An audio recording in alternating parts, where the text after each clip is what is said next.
El período de posesión definitiva de los bienes del ausente inicia con el decreto del juez que concede la posesión definitiva de los bienes del ausente, y dicho decreto como requisito, debe ser inscrito en el conservador de bienes raíces que corresponda al último domicilio del ausente que haya tenido en Chile, porque si este decreto no se inscribe en el conservador de bienes raíces no podrá ser oponible a las terceras personas.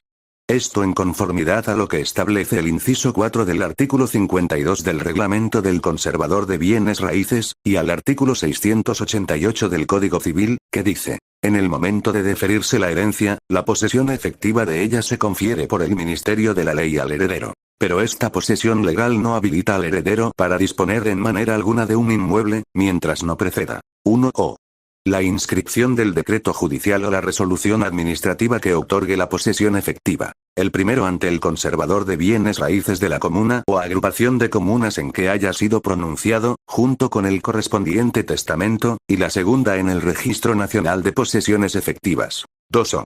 Las inscripciones especiales prevenidas en los incisos primero y segundo del artículo precedente. En virtud de ellas podrán los herederos disponer de consumo de los inmuebles hereditarios, y 3. La inscripción prevenida en el inciso tercero. Sin esta no podrá el heredero disponer por sí solo de los inmuebles hereditarios que en la partición le hayan cabido. Lectura del artículo terminada.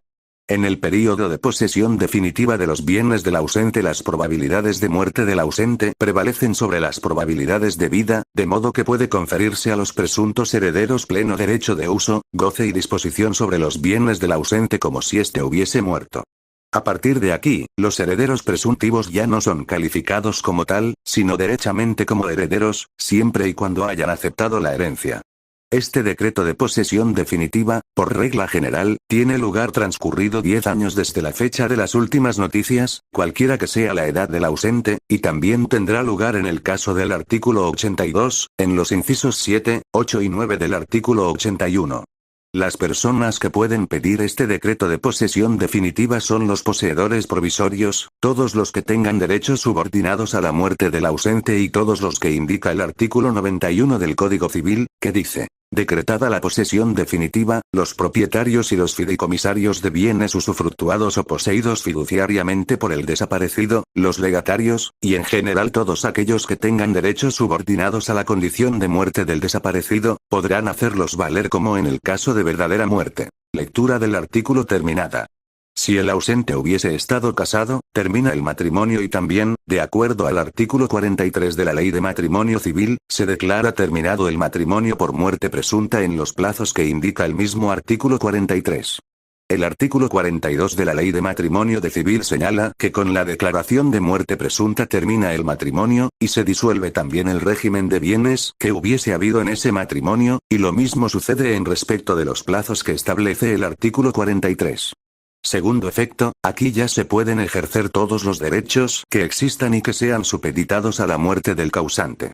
En tercer lugar, se procede a la apertura de la sucesión del ausente en conforme a las reglas general. También, en cuarto efecto, ya se procede a la cancelación o al alzamiento de las cauciones o de las restricciones para vender o hipotecar, es decir, derechamente ya se puede hacer sin los trámites del artículo 88 del Código Civil. Y finalmente ya se puede proceder a la partición de bienes de conformidad a las reglas generales, y también que se producen los mismos efectos que en el caso de la declaración provisoria de los bienes del ausente, como por ejemplo, haberle puesto término al régimen de bienes del matrimonio.